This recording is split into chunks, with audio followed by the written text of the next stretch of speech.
mama prophecies na edurumre bi eyamia mi kunu oya sofo adodo na friend say Pastor Eric Odro Cranton enam ne sofo pani so a ne sofo pani ya friend say Pastor Joseph Chere emire bi duru yama mi kopie sofo pani anim na sofo pani ma meti ase say nana adwuma nyankopon de ama wo se be ye wa asase so eye nyame adwuma na esanse na nipa nyina anim se me ye konfo na magigi abosum de agu mi fie na metia no na matumi ho asi wo se me ye konfo na maye akoma dwuma over 20 years nie na osofo pani ne ka asem no a na ma hye na ma sere esanse ba bia na akoma dwuma no edim ye duru ba niema na akomu no maye ne dim ye duru emu sika mi nya free akomu emu anija mi nya free akomu ntino sofo pani ka na masere na edru baby ema prophecies ni bobaye ema se nyina bedi adanse a akabeye na wotwemienu am ye di Easter ye papa Francis Amoakwata first na sorry na menimu ne Freedom Chapel only my babonte the prophecy beto abonten wasagrada onyankopon so me kan kira wo se emere na so sebra be ye na dwuma na bra meti sa prophecy no in fact epeme ma me kaye na me daye na me dwewu na me hu ye se no ba bia aduru no emere na so se wo se me nya adwensa kira but na eye din se me free sa akomo adwuma ni mu esanse na ma ja akomo adwuma na che na enam akomo ne so ma akomo ni mu no magidi bebre manya sika bebre amami ajapade bebre amami enipa dodo ahume etina me gye hume ho se na saadin ya manyen so se me jaya koma dwuma yi de to hwa na mani didi na manya no ho na mani di nyama bia ni manya chi but prophecy ni bae no ebomi hu na me tuwa na moko eye me spiritual father no wadi kaya hya me nkomo a na me ya madwen ya me ntanta na me kache ne seja me hu ni se mera na so this is the time na okache me se me ba sa wo be pa wo achi ne wafa Yesu dia e wo se me do start ewran chirechire mu na me gitu mu ma ne de me hyase wa bra na me ya koma no dwuma ni mu be ya 1 month ni asam na me kan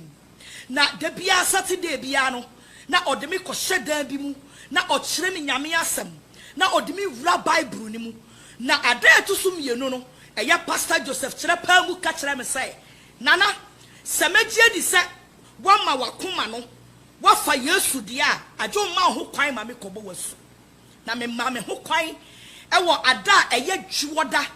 ema me papa ebo masu na oka kire me se asubo ye chi no ensore bebre be hyase amane bebre e be hyase ancha na social media nsensem hyase esanse na etwase Yesu Kristo na wowu ema yenya ni wuo ni so mfaso but na wo say Judas eyi Yesu ma na bra me de me kra ma Yesu na me prince yankonko bomasu na ye bomasu wie ye pe sorry start say eba e mana fofo bia na menim sabe ne omo na mo omo dani wo machi kire me e ma nipa bia na menim se mo aboa wo mo na me hia wo mo that time no omo dani wo machi kire me na me di so sako eye mia me sofo pani ho wase hwe onyankopon na eyi ni ho adi a kire wo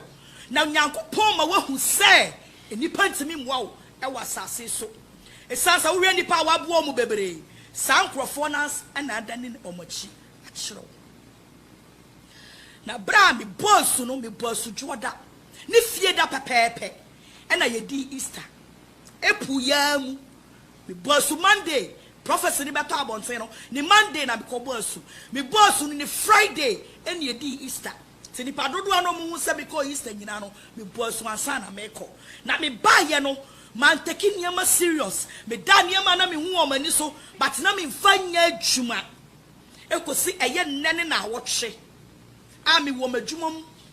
na national security for be farm na samo mo kan ne say 49 TV stations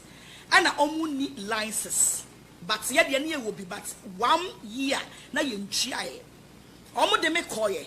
na bra omo de me kokoto cells ho no ho na me hu sa bra ye di Joseph ani asuafo bi edi kai koto wo jabuo ni mu no na sabre na me paw me huachi na me sufre awurade se awurade sabre dia waba wa mapem nti awurade hu me mobo na sa hu me mobo na sa wo bua me a awurade sanya magie di se madi wachi ne mama kwanya me yabo masu no wasama mama te ase se yenso kane amfa nhye empase na mum ye de kane anu si beposo ema wiase nyina hu se wei oyonyame ba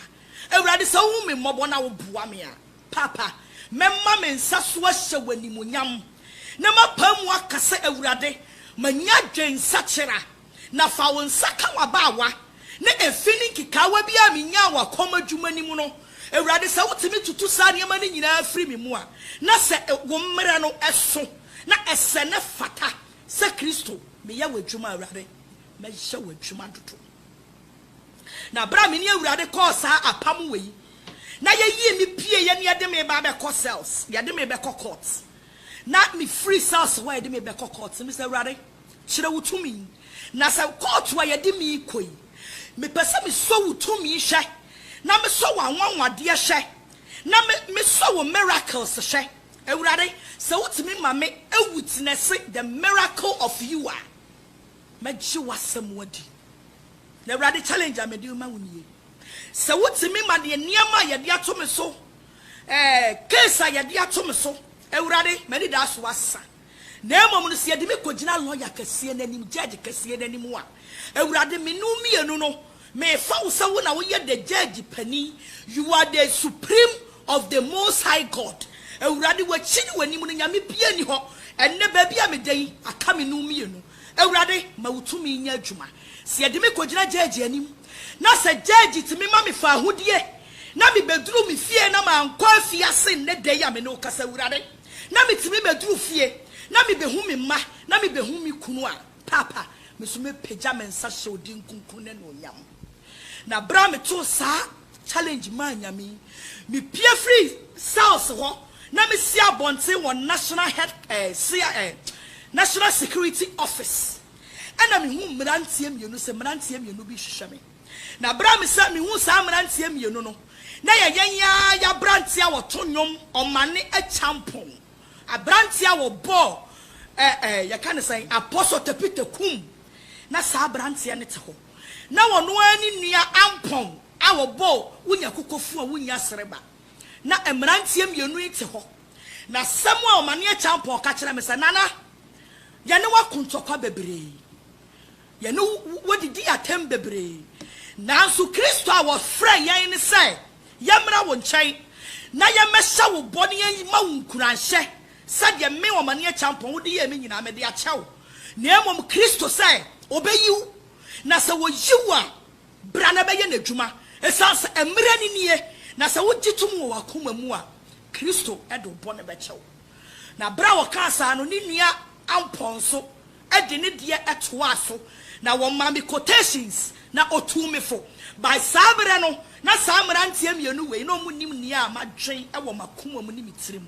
na awurade yakopon pe e na nim nia madwen e wo makoma mu ani mitirim na me ka kirom na me bu nkotodwe na me so mane a champion nkotodwe mu me se bra me papa owo me ye frɛ no kwadwo omane eti mi hu ne se eye yankopon na asoma wo se be ka sa asem wo kire me ka kire wo nyame a wo soma wo ka kire awurade a wo soma wo ka kire Yesu a wo soma wo se wo wantimi akasa woni mi wo problem na emomru di problem ni nyina kyame na watimi aba ha sai ne waka no eno na bebam wo se kɔ omane champon wo se kɔ na wonyame wa ya wie hyiran ka twadi ampo nyankopɔn sabra mi kokoduru court ho ne yadi mi kogina adaka mu kwahia judge bi sa ye ne sai o mi lawyer keka ne nsam na judge nso keka ne nsam na judge pani ne ma ne judgment so wasa me mani pa bia enyina wachi na me mafie bia nkase ya gifie bia na me nkase ya mfasika bia nto so na emom no ade a magye afiri ho ya wo sengerecha ene o passport a wodi tu kwan ho na me pagya mani hwe awie mu na me ka kire awurade sa awurade bosha me hye wo wabra na me da head quarters wo prison ho cells ho awurade wa hye wodi awie niaka eye de mesome na bra me pia bonte me san me singere chawie ye ni asa brantie bi e friend sofo bi so obofo so ono so madi na tem na no so omo de me sai call national CID headquarters na so omo yi video kire me na me sai ya no kore wadi matem na me so me di ni bi na no so omo sai de me kotu mu na Nyankopon ho no so me ni nyame tentam ye me say awurade bi nim de awudi kan ye ma me awurade wen so hu me mabo na ade a kyen ye no Nyankopon adumti ye ma me bail eye abra ye fie da no anwumre na bra fie da na anwumre me bedru fie no ni kwasie da me kwa sorry na me ko pagya me nsa hye Kristo din ani nyam na me pa mu ka kire Kristo say me nya djuma ye friend sa koma djuma biam me nya djuma ye friend sa busuma djuma biam edinga ye friend sa na na agrada no mpo me mpe na mate e wo masum na bra me dru asori dem ho no me de me Bible e kwa asori dem ho ni nyina video e wo ho mmiri pam no ye bema obi ahu de ekoso e wo Pastor Joseph Chere asori dem asori ye friend say Trusted World Ministry de antia me friends and jurofo ye kituwa bi me mpasa video ni beba abonten ansa de awurade ayama me wo fra awurade afra me wo gye awurade agye me eho ani gye ne eho ahoaho a adesoa bi ana so me edi bi ana da me din so na kwasie da no me sofo e ka kire me so nyame a wo fra wo no wo se dia ya fama wo Evangelist Patricia Odro Cranton enesa mete ha Yesu agye me na wasesa me din aye fra me nana agrada na wama me din foforo bi aye fra me Evangelist Patricia Odro Cranton eradia sesa me din na wama me din foforo bi edi amenti ase aw onyame ayebi etia na me fra mo a na me hya mo bo se enkoba sa me de mano keke na makase mafa Kristo aye me kra na magye nkwa enkoba sa asori dem keke na mafa Yesu sa me kra na magye nkwa no Nyankopon ayadom na se Yesu wa ma eye ya woda wei anopa 9 o'clock asofo mpanimfo bedi machi na yakoma busumfie ho na woma gina mu amanyame atumi ayadwuma na woma yabusum ni nyina aba begu abonten na amanyankopon adom ene ni nsusuye ene nanyim onyam etimi adadi enu nti ana me frɛ mo na me wie nso ana me sanso ada enipa bebre asofo e bom paye ma me enipa bi a wo mu gina mu ma me ewa bra Bible ma yeti ase se na etwase bibi esi na emom no na wo se enye Judas eti de koso wa bonte de nipa kafa me hu nyina no muma ye mom ne afase da ma Yesu Kristo esanso wo no pe ne pe ene be ya wonye ne nipa pe na emom muma ye nya hweyie na wanye Judas ama wo bi ahyebre esanse Bible say hwintinua no de ebeba na emom hweyie na anam so na de nam no so a ebeba no onue enti onu adofo ene huhu me a Evangelist Patricia Odro Cranton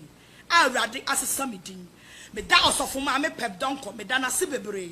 said mpai bomu ni bibia mu na konchi mu na ode agira machi ama nnema behu mi kuro ne me ma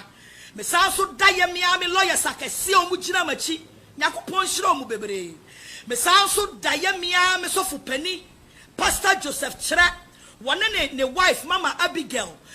Trusted World Ministries for empenifo ene adofo mu koda nwuram esugu Kristo so se omuhu me mobo me sanso da ye mia me kunu Pastor Eric Odro Cranton ateti a wafamu empo a ye di no se sofo wale konfo na Nyankopon adom Nyankopon senkyere ne adadi na ne me ba betai me kunu achi na watimi ama ne Nyankopon adwuma na ofre no atimi adimu amankrado me dana se bebre abroche no wo umpaye the first time any amankrado kasaye was nana de enti ama ben won say ada me sorry a mete said na agrada afa Bible and amai who dreams are coming true also for mama pep donko who dreams are coming true me da obi ase awrade ayebi me do obi biase mo amugina maame adofo obi bia mpanimfo bebre onyankopon enhyira mu nyina me workers enipa omo anyimi ama esansa yese osono tofo mo a obi aka ne ope but ne nyina mu no eye wrade na ma ho kwan Bible says ono amma ho kwan a onipa bia ni tumi wone maso enti ade bia besi wa brabo mu bia no mimi gidi a menim wo Kristo mu say eye wrade na ama ho kwan me do obi bia se konkonsa empire for me nua be ma BJ me nua be ma Prince amankado osofo ma me pep donko me a me workers me manager Enoch munyina me nua be ma Peter onyame nhira oba bia wo wate Peter noche onyame nya okese me fancy fo nyina me damose ane mo mpai bo a ene ebi mu se ye ni di ebi mu se ntimi na me damose but mo mo ani nye se bibia nsi a bibi nso ntimi nye yi me damose some we have questions we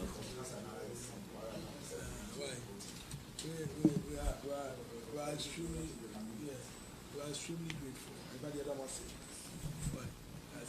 we want to sign out. So be me question be there. Why? More be Mr. Mama. Amen. Okay.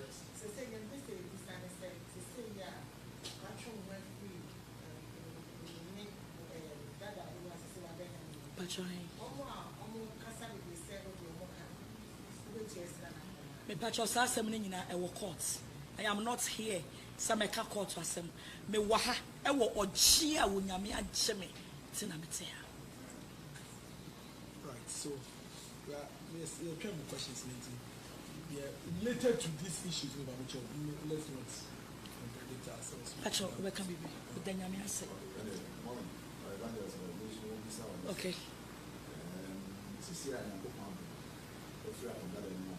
Yes.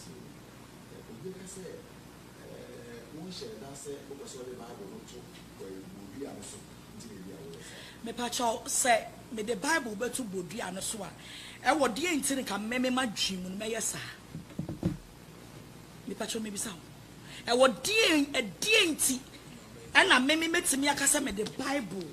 e ko to bodua eso esan say ni ba ehwe me nyina di adanse say abra na mi wo wiase kura na mi hu Kristo no abra na mi ti sum ni mu na mi hu kanea no sabre mpo no na me kasa tia atradifo a wo mu yusu abosom ne niema ensem fata enti enya na Kristo afre me awurade afre me se mmiri pamu no memra na me meka na asem na efini kikawa entuma gufi entuma tuntum bia ye de akekere me no awurade wasesa fi no se ka so me de Bible be se abosom ase a kaya ni say abosomfie de nkasika wo ho pa because osofo bia wo bekotu aduro de abeya nyame adwuma bia no na opeso wonya ne ho na opeso wo yeyie but enne mafa Yesu sa me kra ne magye nkwa sane ebeya me kra daache mi wu a me kra ne benya nkwaje enya hunya de enti na me fa Yesu na makofa bosom e de abeto Bible so ebi nsi da ne bi nsusu nsi da e wo Yesu di Empari nyame se wo beyi mi amama tamfo Empari nyame se wo beyi mi amama tamfo Empari nyame se wo beyi mi amama tamfo Ebi sida o Ebi sida Ebi sida Ebi sida wamanu mamu Mese wo saifwe Susuma wani nyimi wo Wera didimu Meshi asia me sorry Meti sumwa ono ne me hai Ebi sido Ebi sida wamanu mamu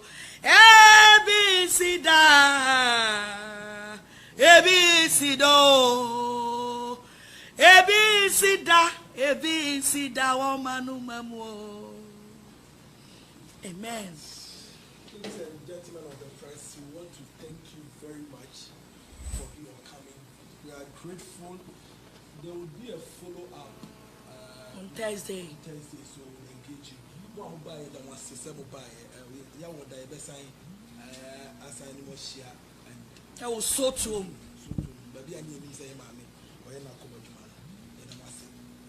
7 years forever. With me, it's Pastor Udru Cranton. And then Pastor will say a few words. I can read to him. And are we okay? Okay, Pastor will say a few words. We'll give you a closing remarks. Cool. Yeah, that Chadian Ponyanko Ponce and an opera every year. On one din and a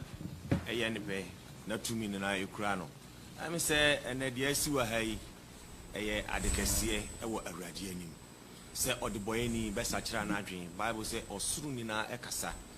Na near Sua Hay, Sadi, Yashasi, and Yane, Semutia Bontia, Binum to be Dimatamasa, or Sofo, Nadan, Alcoare, or Confor, say, or Confor, and Chesa when Yenipa.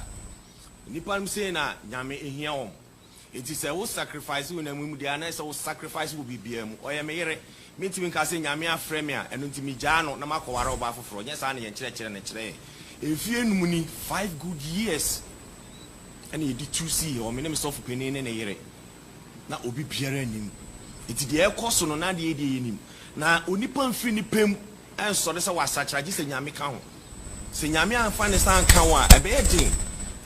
When he bound so said about the self one G Naja Japadia. Now what number been I was saying we and Bible just and any ban and also a brand any ban also and son I was not on a chain. It was semi wife any ban and also. It is the all you need and I have seen pipe up. Then you die in a quack. But I thank God today. Yes. It is the SCN no na Emreno Naiden every drew. It is a Asidak and my Cadian Ponyanko Pong. Bishop Joseph Chere, on any year Abigail, Apostle Chere, Binyame, and Dalmasi Bree, what any sacrifice, and send be brave the sea, and as no dear memo on Wakasa Akasa. It's I say, the Dipa rejectino, the soft diemu, said or so for the air day, now don't home or conform. Now soon one yina, one paba, Ujinai, and woman from enemy here. Or then the Shasi and Chere and China. All these issues pop up. By today, I thank God. With that Ghana phone in our sick. I don't for them on pieball, a tire cheap. Yet there will be a sick. Near can say in for auto. I name for GD Mappa and support to mammy. Now, I did back one person make clear a woman. Mo being an agent, the beer da. Say, a Juma Yamia Freo Muno. Yet the BB and a baby, yet is as a yene. But I always say this Obi to me sing a mere Juma quite ta. Now, more be soon could never be an agent say, or be sorry. Now, I'll be discriminated in Yamiashe and Spanish and Yamino. We are coming out with a good doctrine. Doctrine, what's here, a sister in person mine. I'm not used to friend as soon as one or Chomumianum, no catch us a monko, we are say, and from my seminary. Na mokwa ni obaji asem na di no mo na su enhyeja oba ene honkonkodem eno ene asem a ekurayen ye adwumayefo ye adansifo etipo kan osinyankopon owuro Yesu atofa pem na mayen wa frɛ yen say anansifo the representative on this earth ye adansifo emawurade ye adansifo ne say ye be hwe akra wona wayera wona mpɔkyerɛ da so wona wo hunu amane no ye de asɛm no ebe ma hom na wa twe ho afuro mbɔ ne ho ɛno ne the motive a ye de be ye nyame adwuma bibibiare ne ho biem. Yes, enti mo fan pai bon ta yachi na mo sere twedi ampo Onyankopɔn enyansa ene nim de ne ntiase maye na adwuma na ye ba be ye no ye fa big revival ebinim hyase e de revival and ma Christianity etimi gina ho ye dim say Christianity ye wo challenges bebrewum na so no mo fan pai bo enta yachi enkwagye enti ena owura Yesu be wu gye ye eno ne ade a wo si nipa bia ye hu enkwagye ho asem ena ye de nam I mean, she'll be here. It's Yagana mining now.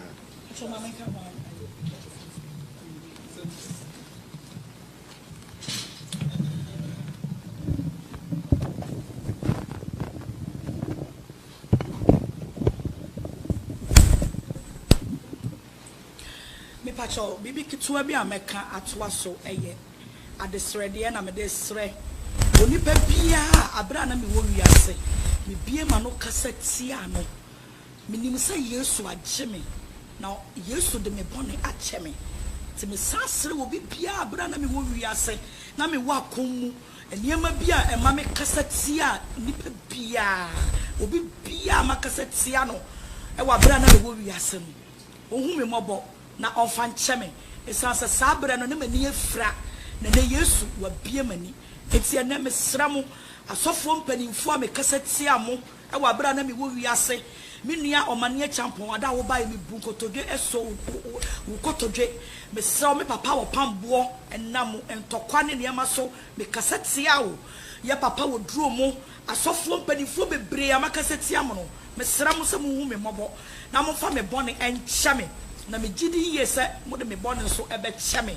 eye ye nua ne mu bi a me ka asem bi a enni mu toto mo so me sramu se mu hu me mobo na mo fa me bone enche me osofo ma me pep donko fa me bone che me ye papa opambo ye papa oduro no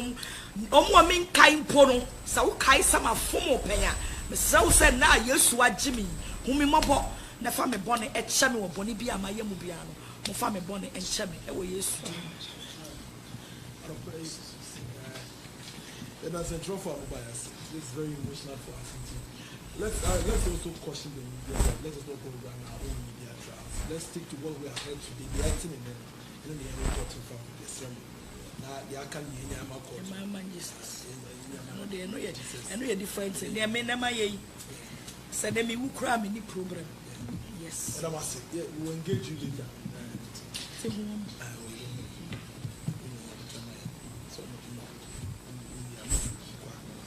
Yankwa dabi ma enwa na form call na nwo na yanko abako na nwo wo da mun ko oni enoko nko na mun hu why